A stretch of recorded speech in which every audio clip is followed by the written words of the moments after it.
Guys, today we are looking at Notre Dame basketball, a program that I don't think a lot of people are previewing before the season, and one that I think should be talked about a bit more as a team that I think is going to be contending for an NCAA tournament bid and definitely going to be on the bubble, in my opinion, and could be a little bit better than that next season, or this coming season, rather. And so, with that out the way, let's recap last year before we move into the roster changes. And then, as you guys know, we'll get into the projected starters, rotation, and the schedule and predictions. So last year was Coach Micah Shrewsberry's first year in charge at Notre Dame.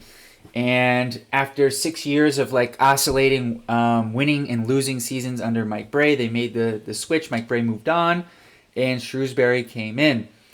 And they went 13-20, not a great season, not a good season.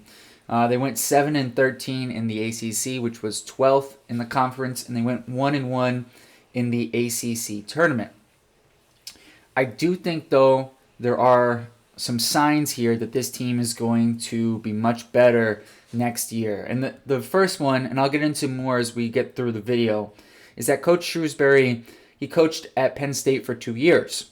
His first year, Penn State had a sub-500 record. The next year, they had an NCAA tournament berth. I think something similar could happen this year with Notre Dame. Now, the roster. Who's out? Who stayed? And who's new? So, there's 2 players who left. The most notable, though, is certainly Kerry Booth, who started the last, let's say, 10 games for Notre Dame. He was their highest-rated recruit last season, and he's a big loss transferring out of the program. They're going to have to fill his shoes. They also lost Matt Zona.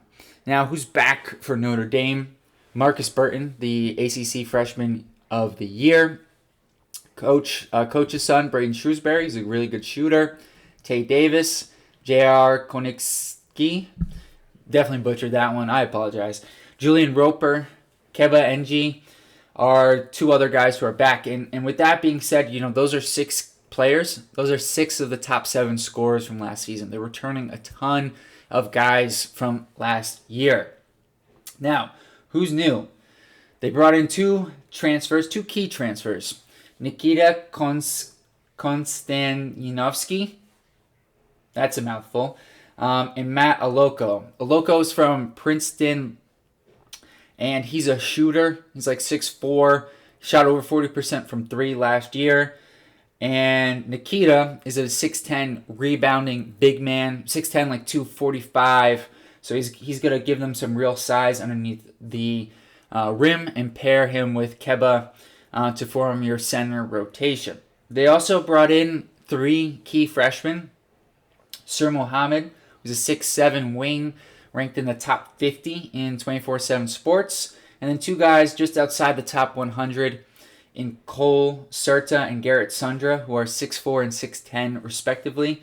Sundra I saw a little bit on the Paul VI teams. He's a big man who can shoot it, and that gives them a different element than their other 2 bigs, although I don't think he'll play as a center. So, let's move into the projected starting lineup and rotation.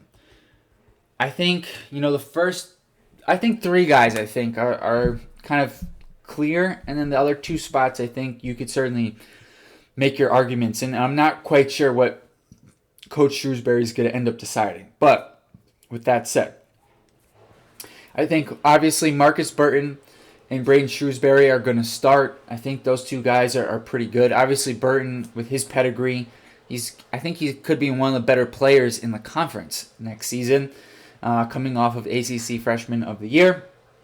Then I think the transfer from Princeton, Matt Aloko, is going to start in the spot that was filled by Kerry Booth last year. They'll lose some size, but he'll provide really good shooting and space the floor.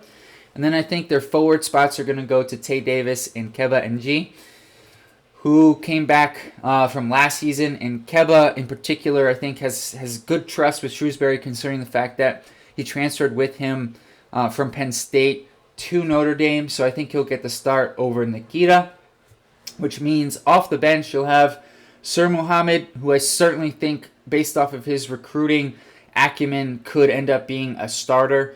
JR, Nikita, Julian Roper, and Garrett Sundra. I think Cole Serta positionally is going to be out of the rotation. I don't think they're going to go 10 deep as well, so I do think like Sundra could also be out. Maybe they'll go 9 deep. But speaking of other signs from last year, where I think this team is heading in the right direction, in their last 10 games, they were 6-4. And that included wins over Wake Forest and Clemson. And that Wake Forest one in particular was big because Wake Forest really needed that game to make the NCAA tournament. And so that was a big win for Notre Dame. I just think they brought back 6 to 7 guys from last year. Yes, they lost Kerry Booth, but I think between Sir Mohammed and Matt Loco, they can replace him. I think it's a deeper roster. I think it's a better roster, more experienced.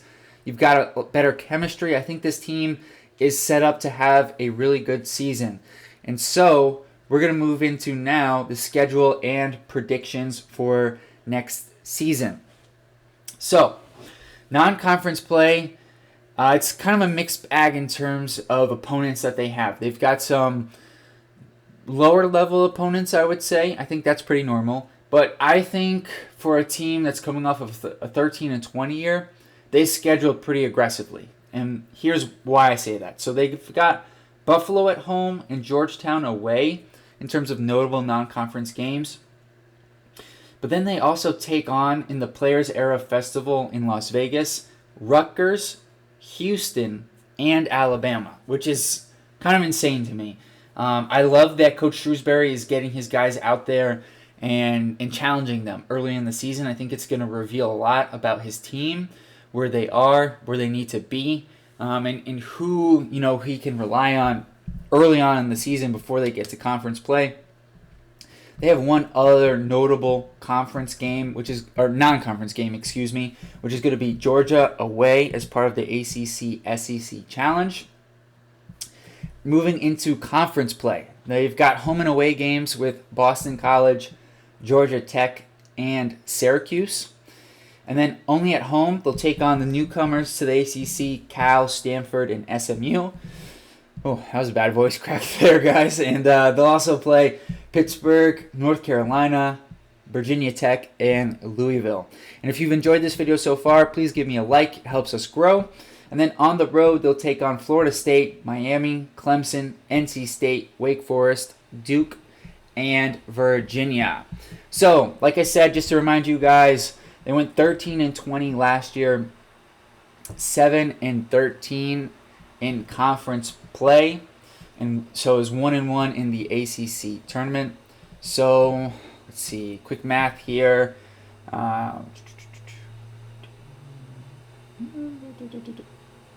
So let's see, last year 7-13 in the conference. I think they're going to be better. I think they could go 12-8 in the conference.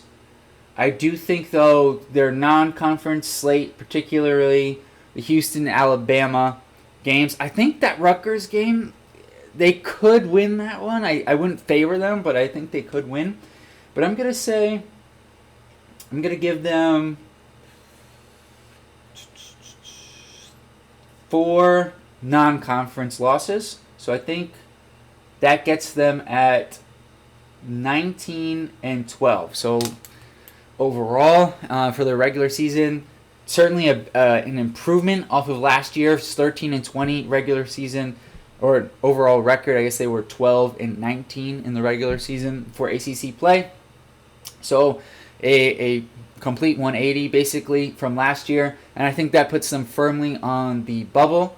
I think they could do better, I think, in the conference portion of the schedule, where I just think the ACC is not quite as strong as other conferences, and they have decent opponents in terms of their home and away games, the teams they play twice. Like Boston College, I think, is a little bit down from last year.